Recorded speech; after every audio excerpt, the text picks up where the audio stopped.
Welcome to this episode of the Context Podcast by Geist. I'm your host, Martha Zink, and this is where we get to talk about whatever is going on in the FileMaker community.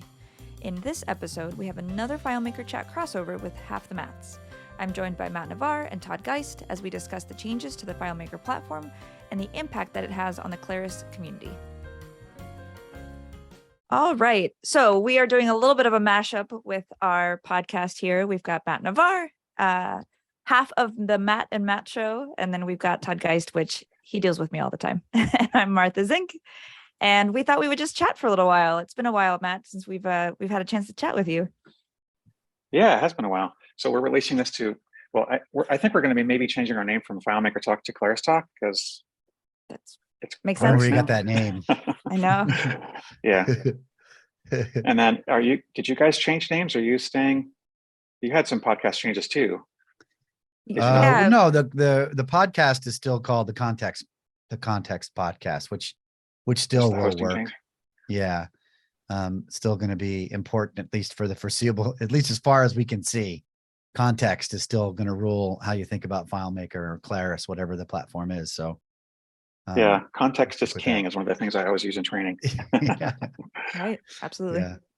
Well, I think there's two things. I want to definitely talk to you about your Modern FileMaker platform, not yours, but the Claris, maybe Modern Claris, whatever buzzword it's going to be called. Yeah. But before we do that, I really want to talk about what just dropped, which is in the Claris Studio, Claris Pro world.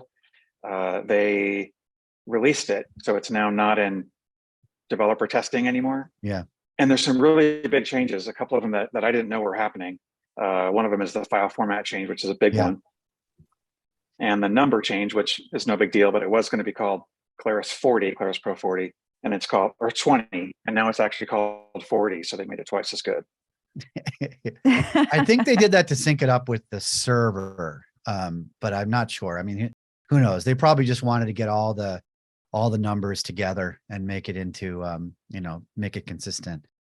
Right. But yeah, so the file, it is a new file format, and when you convert, you can't convert back. But the functionality of Claris Pro and FileMaker Pro, they are the same code base. Like they're going to do the same thing. They're going to work the same way, and they're functionally the same code. They're just packaged differently and sold differently and licensed differently. That's really the thing. So it's as part of this transition process, that's, this is an intermediate stage, or I don't know. Like I said, it could last for a decade. We don't know, but that's true. That's part of what's happening here. They're just moving things to this new platform, and that's going to take a long time. And so part of that will be both of these things together for as long as it makes sense for them to be together. So it's I think if you're a developer, there will be differences between the Claris license stuff, the Claris platform stuff, and the FileMaker stuff that'll be based just on the license, not really on the, and sort of what features might be available, kind of in the same way we've had features available on Linux that were different from Windows or Mac, that kind of thing. Well, let me ask you some questions about the licensing. I'm familiar with the way that it used to be. You buy a 5-user license minimum of FileMaker. It's around $900 a year. That includes a server and 5 clients. It was based on named user, and then there's other license styles, but that one was by far the most common. Yeah. I bought into the Claris, to the problem solver circle, paid 20% more, get a 2-year, that whole thing, which I think a lot of people already know about. But it's still, and that switches you to a site license. Yeah. So it covers everyone in the organization. There's a few people who that was just an unbelievably good deal for. But now there's Claris Pro, and it's licensed differently, but I don't know what that is. Tell me what that is. So, and I know I want to preface this by saying that I don't think I've got this completely figured out, but what I do know is, or at least the one that the licensing model that we've been looking at is, you get the Claris platform. It's approximately 25% more than the FileMaker per user license cost today.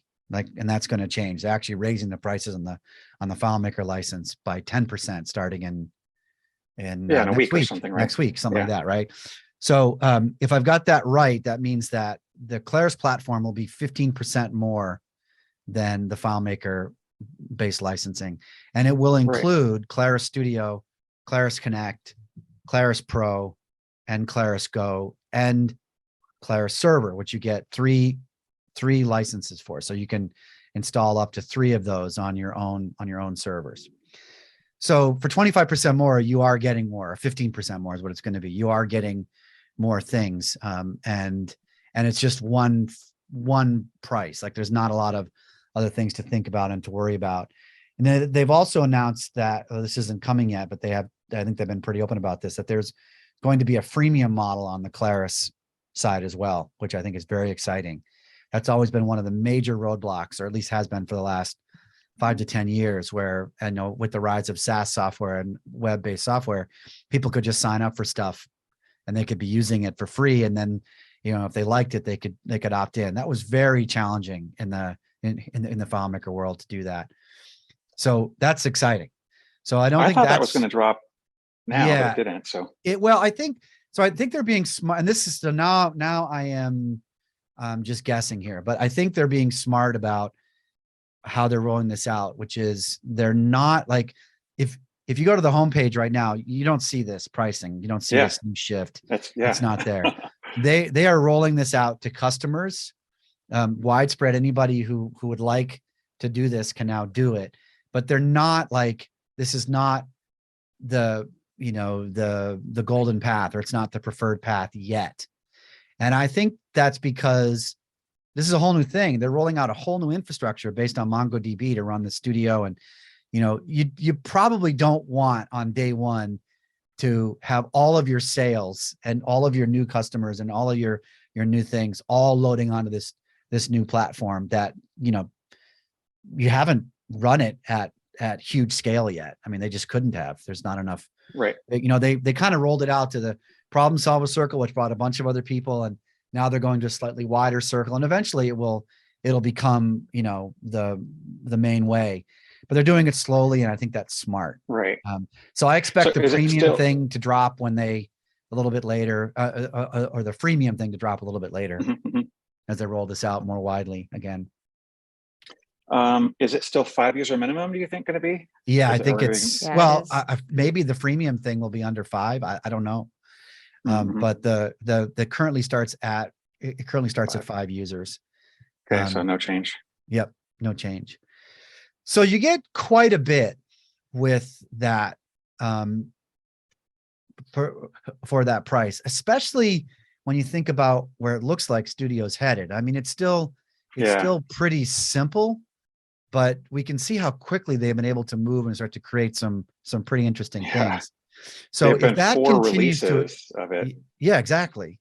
Yeah. If that continues to improve at this rate, this price is going to be pretty compelling,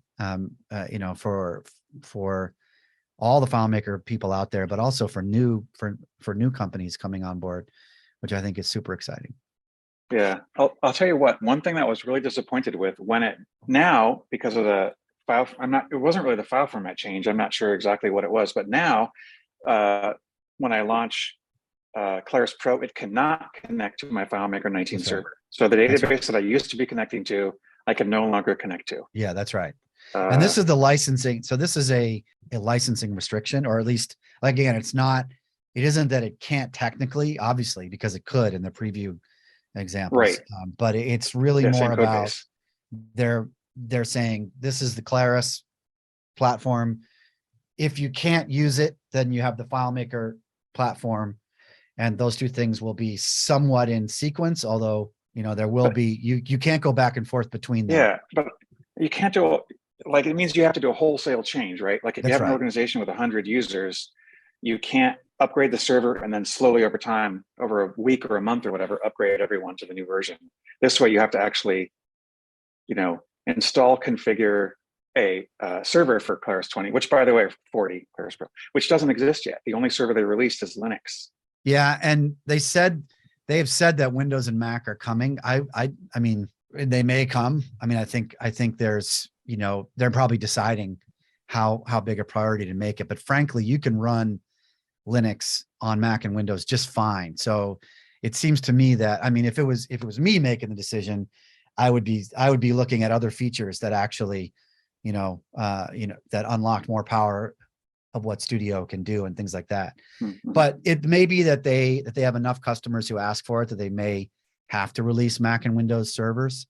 But really, Linux is fine for most uses today. I mean, I think for traditional people who do things in-house, it's a little more challenging. But even that, with Docker or with some other packaging system, you can run Linux on a Mac. You can do it, or VMware or Parallels, right. or take your pick. You can do it. So well, I'm I don't an worry AWS about that one guy, too much. So yeah, I guess so. But I mean, I'm an AWS guy, and I got really good at managing, installing, configuring, deploying Windows servers. Yeah. And they just seem to be great, even though it's definitely more expensive and slower than Linux. Yeah. So there's for me, there's like a lot of a learning curve just to run server. Yeah. To run a Linux server, and it's just a completely different environment.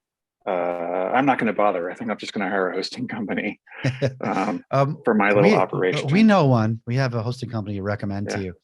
I think the thing is Windows is will have use cases for a long time. I mean, there's people who are really tied to that platform and they'll have to use it. But just in terms of licensing and cost, Linux is cheaper.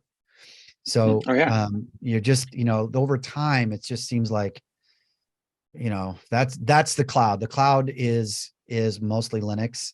I mean, even Azure runs Linux. So, I think it's just, that makes sense what to lean into for the future. And totally. I love that remote desktop environment. I love the ability to mount a drive and have easy file changes, and and I just I didn't develop the expertise that you have and a lot of people have in running servers with Linux. In some ways it's easier. In some ways it's easier because there's less you can do, right? So it's like there's less you get out of the box. So you just kind of you kind of tighten down on the feature set that's there. Interestingly, the Claris server that dropped right now requires that you install a Linux desktop. Oh, really? Yeah. I don't know. This seems a little odd to me. And I think, again, this feels like it's just a transitionary phase as they're rolling this stuff out. But currently today, you must have you must install Linux desktop and you must use RDP to connect to do it. So all that stuff is there. You can install, basically looks like it's not Windows, it's not Mac, but it is essentially the same thing. And you do get a remote desktop. You can do that if you want to do it. Oh, so maybe I'll do that. Just, yeah. I do these things because I just want to learn them and play with them and understand them. And, I'm a nerd at heart. But what do you think about all these changes, Martha? Sorry. No, I was just going to say, I mean, this is just to wrap that up. I think where, it's hard. People get, I wouldn't put too much weight on like what happened today. Like things are rapidly changing. And I think we're still not used to that in the FileMaker community where things didn't change. Literally, they didn't change for a decade. And now it's like every month, every 3 months, we're getting new stuff. So wait a while. If you don't like it, what's here now, it probably will get better. I have to say one other thing. We're in 3 very different places in the world, especially me. I'm on a very small Greek island. Yeah. And there's about half a second of latency. So I apologize if I'm talking on top of you guys more than normal. There's all this time delay. So Martha, I'd love to know what you're thinking about all this stuff. Yeah, it's I think what Todd just said really resonated with me, which is that change, our world is changing and that feels a little scary. And it took a little bit for me to adjust to that thought of like, whoa, this isn't what I'm used to. I like things going slow and steady. But it feels right in that it just aligns with the way that the rest of my technology world works, right? Like I have this expectation of the way that Apple works and an expectation of the way that Slack works and all these other tools that we use. I like that the Claris platform is catching up to that. Is there going to be some heartache in transition? Totally. Are we going to be there to support people to do it? Absolutely. I mean, it was bound to happen, or the platform would be in trouble, I think. Yeah. So, I think we deal with it as we go. I agree. I've said and I'd love to get your, I think how you and I have actually talked about this, that what I really see happening is that the Claris Studio platform will keep adding features, until a couple of years from now, it'll be feature parity with what we see now in the FileMaker development platform. And then we can sort of bit by bit move sets of users off of FileMaker Claris Pro to Claris Studio. And then at one point, just stop using Claris Server and start using MongoDB and always on actual real proper cloud services that Claris Studio offers. Yeah. I don't know if that's their vision, but I really hope it is, because I think that's going to be very successful. As we're talking about this, I'm going through all the interesting parts of this plan, because there are a lot, and I have a feeling we're going to go long on this a little bit. But well, definitely, we got to make time to talk about the other. Yeah, I know we do, but there's a lot here, and it's pretty interesting. Let me first say that nobody's going to be forced to move anywhere in the near future. Like this, we're not, maybe ever. There's no end of life even on the horizon for the FileMaker platform, for sticking with FileMaker. As far as we know, that just doesn't happen. So if you don't need to move, you may want to move at some point. And the good news is that you will be able to decide when that is. And then the bad news is you're going to, if you're a company that's running FileMaker, you're going to have to move everything probably. I mean, you could have an old license and a new license. That would work. And you could, kind of transition things, but you'd be paying for probably for two.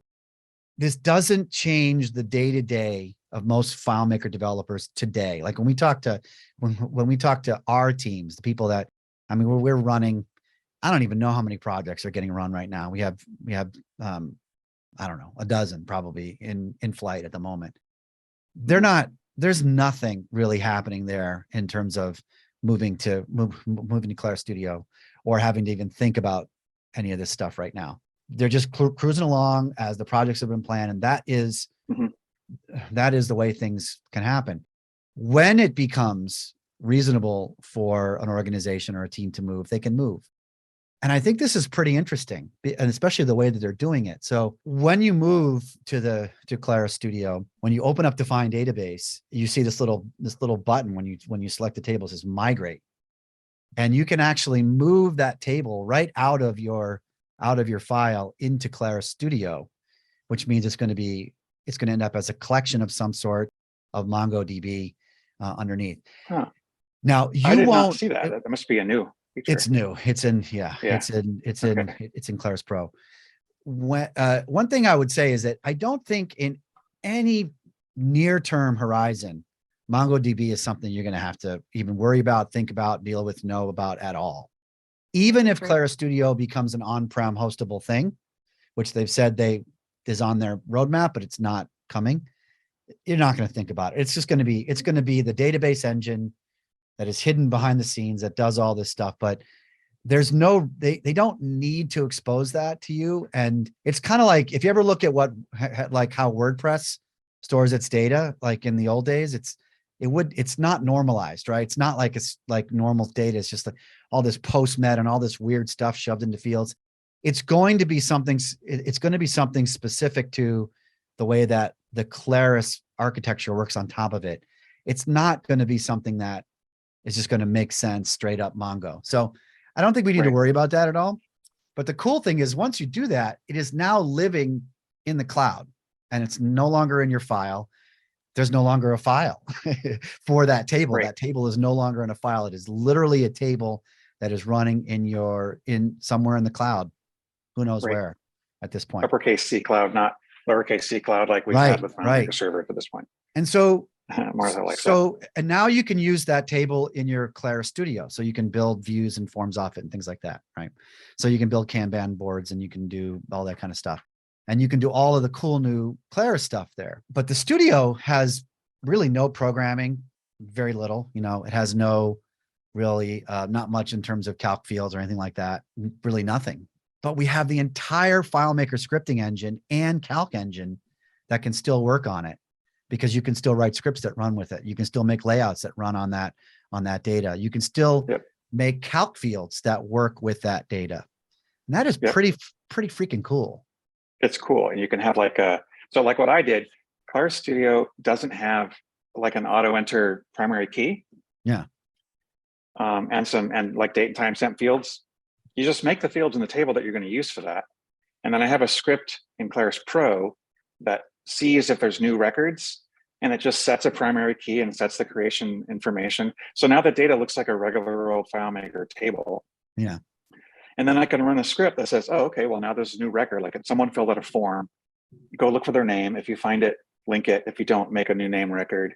Go to this other table and do this other thing. It could do all these, like exactly what you said, all the FileMaker scripting things that we know and love can be done with that data. That's right. And including having some processes with Claris Connect, which right. I don't know if it actually Claris Connect can directly connect to Claris or to Claris Studio data yet, or if you have to go through Claris Pro for that. I don't know. So we're just getting all that stuff set up. I haven't poked into the Claris Connect connections to this yet. So I imagine that's certainly the goal, though, right? I mean, obviously that would be the thing to do. But if you think about so one of the things, if you take a look at Claris Studio, and you look at like the spreadsheet view, which is really cool. You're like, oh, that looks a little bit like Airtable, maybe a year, a couple of years back, right? But here's the thing. Airtable still doesn't have the programming richness that you get with Claris, because Claris has the entire FileMaker scripting engine already running, right? So in terms of how it fares in the modern space is it's getting the new UI stuff and the new sort of publicly facing stuff that it's lacked, but it's not losing all that rich programming stuff that we've had for years. The other players in this space don't have that, not to that level. So it's a really smart and interesting move that they've made, which is to kind of bring this along and leave all of the FileMaker power right in there. They're not taking it away. Yeah, I think, cool. One of the things that's interesting, Matt, you just reminded me, some of the things I've been hearing in the community is this fear of the new versions Studio not having everything that we want, right? And it's true, it doesn't. We know that. But our whole career has been based on being creative and solving the problem a different way, right? Like you can still get your IDs and you can still, relate things. Like we can still do this, and they're not taking away our most powerful tool yet that we're so good at. So I think reminding ourselves that they're just adding a new thing and there's a little bit of change happening, but this is what we're good at. Yes, we're great at FileMaker, sure. Right. But it's more than that. It's all about getting creative and solving the problem and figuring a way around it. It'll get better with time, but we're not dead in the water to start with in any way. Yeah, and I think directly connected to that, you look at the new tool and you see what it does do. What does it do? What does it do fast? What does it do well? What is it? I mean, it has auto scaling. It's responsive, right? It's proof. You've got a form that you don't have to do anything for. It's light mode, dark mode, and it works on every kind of device. And you didn't have to. That's not possible with WebDirect. And it's public facing, so you can actually build. Right. You can actually. I mean, right now it's still pretty simple, but you can see where this is headed. Where they're going to have some kind of, they're going to have to deal with this difference between an anonymous user and a named user. And I think they're doing that right now by just saying public data collection through these means, but they'll have some way of dealing with that. And so you'll be able to create pretty rich UIs and experiences in Studio that can face the public. And so things like client portals, customer portals, or where people can come in and do self-service stuff, against your company and things like that, or with your company is pretty awesome. All that required, because WebDirect, it tried to fill that space, but there just were a number of issues, and it just wasn't, and the scale wasn't there, right? And so the only way to do that now is custom web publishing, and we do a lot of that. We do a ton of it, and it's great and it works. But it is a whole different world. It's a whole different skill set of things that you have to know and that you have to learn to do it. And so this is bringing that in-house, which is pretty exciting. Yeah, I have for years now struggled with the web technology is so good at UI and builds into the UX, right? Like those things there's such a high expectation of what I get from a website, what I get from an app or an application. And FileMaker's been a little behind on that, right? And it's, there are these ways we get creative to try to replicate that. It's nice, it's refreshing to be able to see that being part of the platform now and in a different thing, right? It's in Studio, it's not in FileMaker. But it feels like by changing to this platform and having this new focus, it will extend the timeline of companies that are currently using the platform. I think a lot of companies were feeling that FileMaker was a little dated, right? That it was moving too slowly. And not that people were running to get off of it, but it was, it maybe people weren't as worried about keeping it up, right? They're like, oh, we're going to use these other tools that are better at these other things. And I think this opens the door and allows people to think of the Claris platform as something that could live on for a longer period of time. Yeah, that totally makes sense. So this whole topic of all the things coming with the Claris and Claris Studio, Claris Pro, is one that we're going to be talking about, I think, a lot at conferences and person, hopefully. But I don't know if you guys are ready to switch gears to the things we talked about earlier, which is the modern FileMaker, I guess modern Claris platform now. Todd, you talked I know about we've done a couple of years talking about modern FileMaker, and now we have to talk about modern Claris. But yeah, but I think it actually we've started to use this phrase modern FileMaker a number of years ago, and it's what I think is that what Claris is doing is really embracing that idea. And I shouldn't, not because it's our idea, but because modern FileMaker really meant placing FileMaker firmly in the modern ecosystem. So that meant cloud, right? Had to be on a server, available anywhere, available all the time. It had to be connected, had to be able to integrate with things. It had to be able to receive webhooks. It had to be able to send API requests. It had to be able to serve as the back end of other types of interfaces. It had to be able to talk to Slack, all of those things. So that was how we started to think about it, was what does it take to do that? Like, what does it take to put FileMaker in the space where it belongs, and where it feels like it belongs within the modern ecosystem? And because again, that modern ecosystem is cloud-based, it's automations running behind the scenes, it's all of that stuff. It's connecting to all of the APIs and serving as a backend to all those APIs. That's critical. And for a while, it's not that long ago, I went back and looked, just as we started to think about how we wanted to talk about this a little bit more. I went back and looked at kind of where we were just a few years ago. And if you remember, it was FileMaker 16. At the time when it released, I said it was the biggest release since 7. And the reason was because, but that was 2017. So it was only 5 years ago, right? Prior to FileMaker 16, FileMaker did not have JSON functions. It had insert from URL that only did get, essentially. I think it did post, but there's limited get and post. Right. But it was very limited. It didn't have the full curl options. There were no JSON functions. There was no REST API. There was an old PHP API, and there was XML. There was custom web publishing, right? None of those 30-year-old technology. None of those things fit in the modern ecosystem at that time. So when FileMaker 16 shipped and it got those functions and that capability, I was like, finally, we can now participate in this modern space. And so that was the big thing that happened.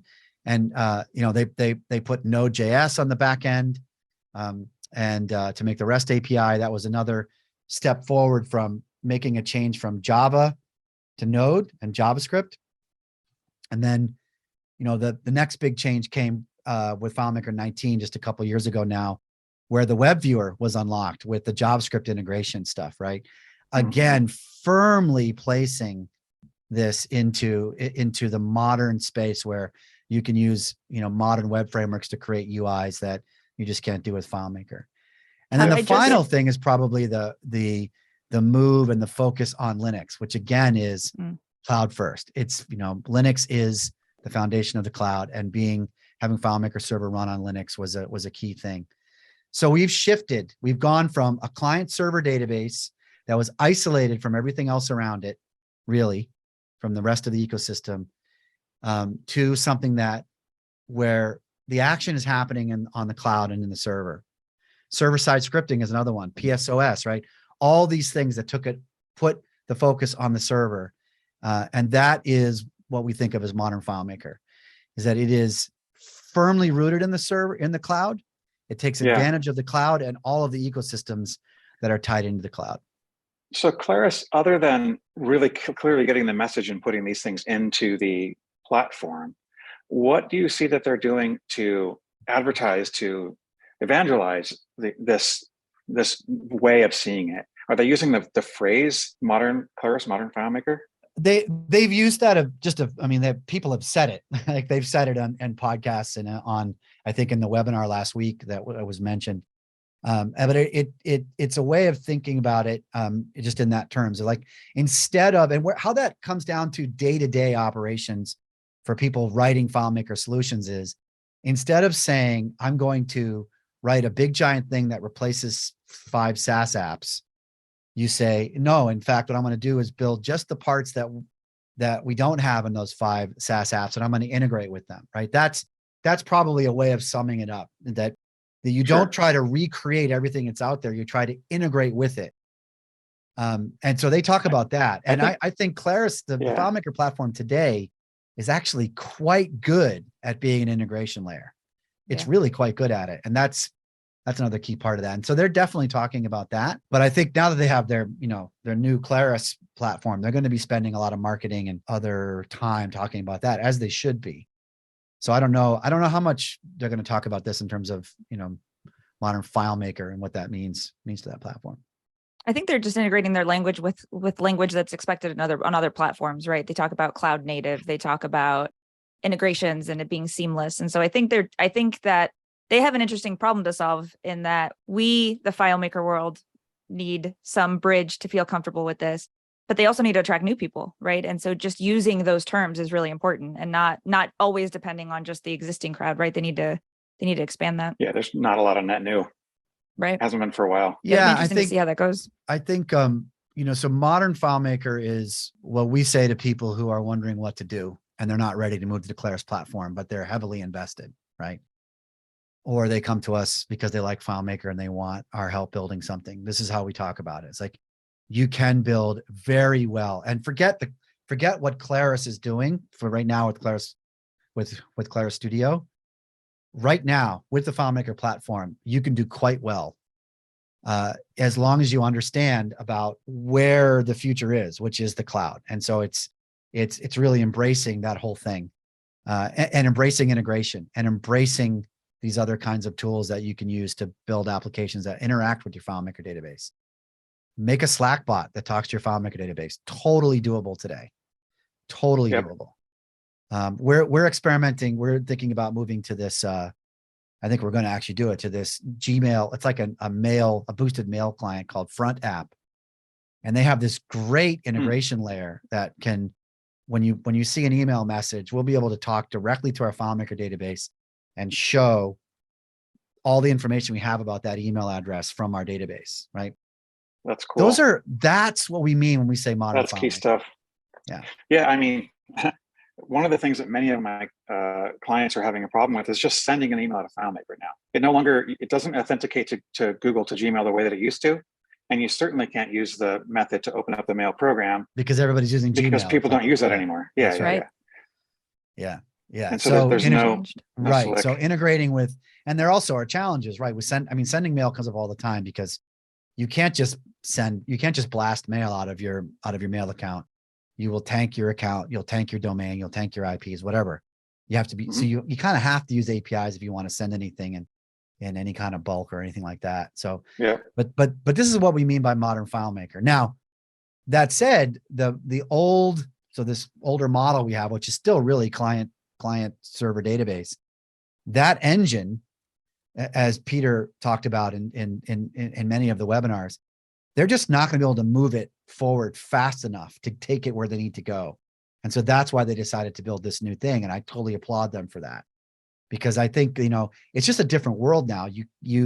MongoDB will scale at a rate that they just can't do with the Draco engine. It just isn't possible. Totally. So this is a smart move, and I think it's the right move, and I think it's the future.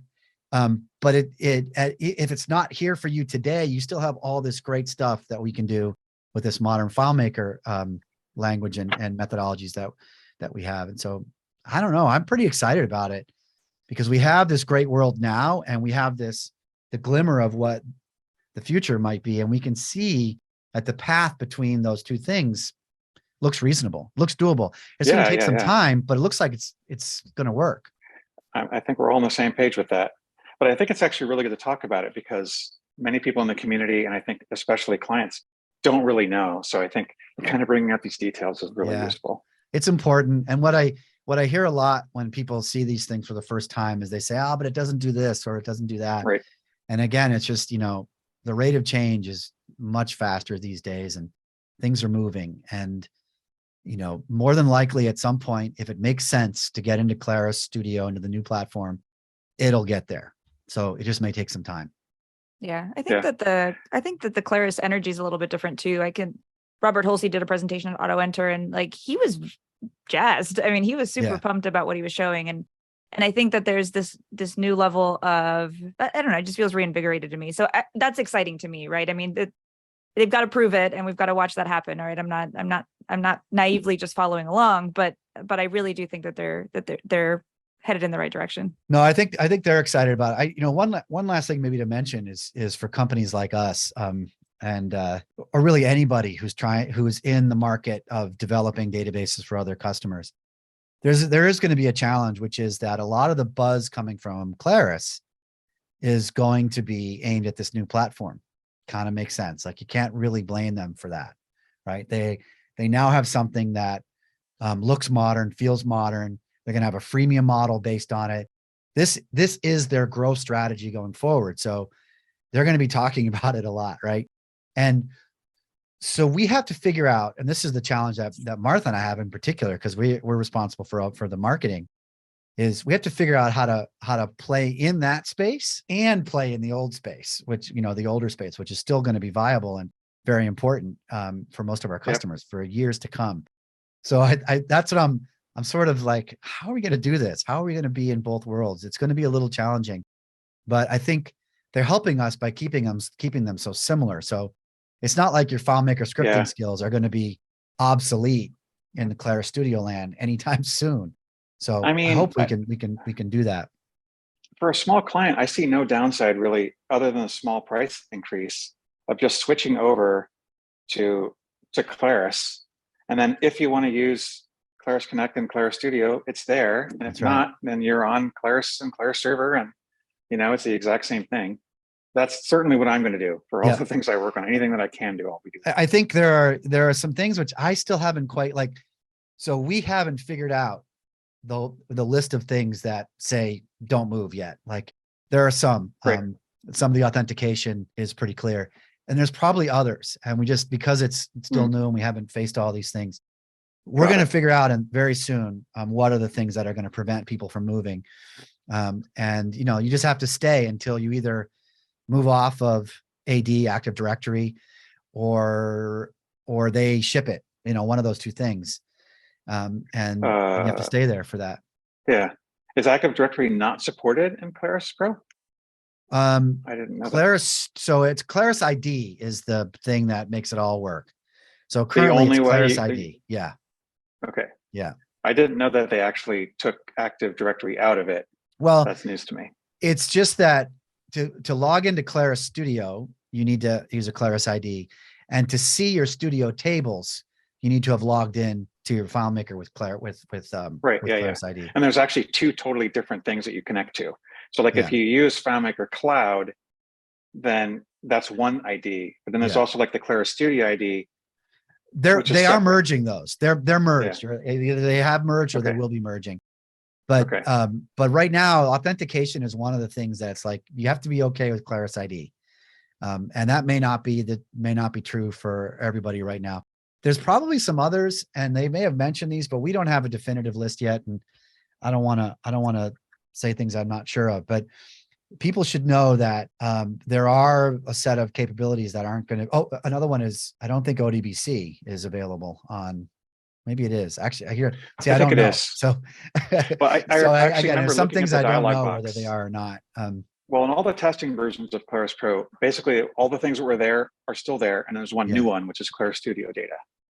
And they did go back and they did add OData to everything. Now, And they might have added ODBC to Claris, because ODBC was not on Linux server, I think, originally, but it might. See, now I don't have the names in front of me, so I may be saying things that aren't true. But I just caution to people that they need to investigate a little bit whether or not they could move their big system over to Claris Studio, but before they do that.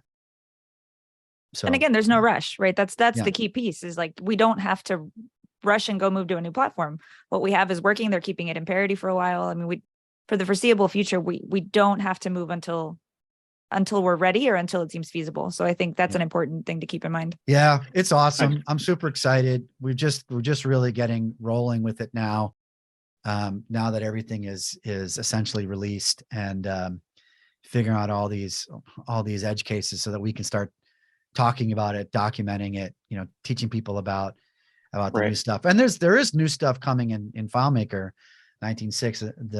The new transactions and other things are coming that are be very interesting. So it's good times all around. No one uses transactions. They might, because it's going to get there's a lot of debate happening right now about whether or not it's better than the old way. And of course there would be, right? You get a bunch of people who are used to doing things a certain way and give them a new way, and half of them are going to refuse no matter what. Even if it is better, it's just going to refuse. Matt, I don't think that Todd knows that we meet every Wednesday to talk about how we don't like transactions and we avoid it and everything. Yeah. That's funny. That was kind of an inside joke, because Todd, you and I have talked about transactions for 10 years, long maybe time. longer. Yeah. And how important it is. And, just the whole acid test thing. I remember when that was all being developed, and how much of that you figured out. It was a beautiful gift to the community. Thanks. Well, it was just random, really. I figured it out. And then I went, and actually it was in early DevCon days, they used to do this thing where you could get 15 minutes with a FileMaker engineer. And so 7 was just shipped, and I got 15 minutes with Sean Felicikowski, who was one of the architects of the Draco engine. And I said, I think FileMaker supports transactions, and here's how. And he smiled and said, yep. That's cool. It was just random. And I owe a lot of it to Danny Mack, who taught me to actually understand that there was a need for transactions, that you actually needed to worry about these things. So yeah, there's 19.6 is whenever that drops, is the new FileMaker thing is going to be a super big deal. So I'm looking forward to that as well. Cool. It's an interesting time. So this is clearly, for some of us who've been around for a long time, this is the third big change. I mean, you could say that 16 was a big change, and I think it was, but I'm not sure that it shifts as much as, say, 3, which gave us relational database, and 7, which was the Draco engine, and now we're at Claris Studio. This is a big change. Todd, 4.1 was that cross-platform? No, 3 was cross-platform. 3 was cross-platform. 4.1 was ODBC 2.1 plugins. Maybe. Yeah. Todd, I saw 2.1 was you. cross-platform. Todd, the year I remember, it must have been at least around 5 years ago, but I saw you at DevCon, and here I just wanted to joke on you for being a Patriots fan, and you're like, the future is JSON and JavaScript, and all you wanted to talk about was that. And I'm like, well, okay, I guess we're not talking football today. Yeah. But I remember you being super jazzed about that. I was. That was a huge inflection point. I thought that was a critical move they had to make, and I was glad they did it. But I think it's not as obvious, right? It didn't force you to change formats, or it didn't give you a whole new tool set or anything like that. This is a big one. This is, and the interesting thing about this, though, is it's not like, well, I don't know, shifting. A lot of people took years to shift from 6 to, people were shifting from 6 to 7. They shifted from 6 to 8, 9, 10, 11. People shifted from 6 to 12. I mean, it happened. So this is probably similar to that. It will take a long time for people to move. The client I came across recently has a bank of remote desktop things so that their clients can use their 6 solution, because you can't run 6 on any modern platform. Yeah. No. So they have some sort of simulation, and they're moving to 19. I had somebody call me who's got a single user file. Just one person needs to run some things 4 times a year, and it's FileMaker 4 or 5, FileMaker 5 running on Windows, and they still get it. It still runs on whatever Windows 10 or whatever. And Wow. they're like, we don't know how to migrate it. I'm like, I don't either. Oh my gosh. That's actually the cool thing about this when the freemium does come out is that that's a perfect scenario for that, right? It will. So People will let's be get able you to back do. up to parity Yeah, with modern times. People and then will you be get able to that. do simple stuff and just have it for free. And that's fantastic. Yeah. It's really great. Yep. So I don't know. There's more. Well, there's going to be lots of podcasts about this stuff as we figure it out, lots of blog posts and things. So, but it's exciting. I'm jazzed. Sure. This has been great talking to you guys today. Same. Thanks for this evening or morning or whatever where you are. I was going to say, which time are we going for? We're all drinking coffee. Matt's about to, have his evening nightcap or whatever. Well, in Greece, dinner starts at around 9, so that's right. Hours Yeah, away. the Mediterranean thing. Late dinners. There's restaurants that don't even open until 9 p.m. Yeah. On Crete. And then clubs that don't open until midnight. Okay, that's a little late surprise for me. me if California That's not my starts doing generation. that because it's getting so hot around here in the summertime. You don't really want to go out until after dark. Yeah, I can see that as being a real thing. Yeah. Well, that's great to talk to you guys. Yeah, awesome. Great to chat. All right. We appreciate the time. Soon. Thanks. Yeah, please, Matt. That was awesome. Thank you for listening to the Context Podcast. If you can take a minute to pause and subscribe, we'd really appreciate it. Better yet, if you can share it with a friend, that would be awesome.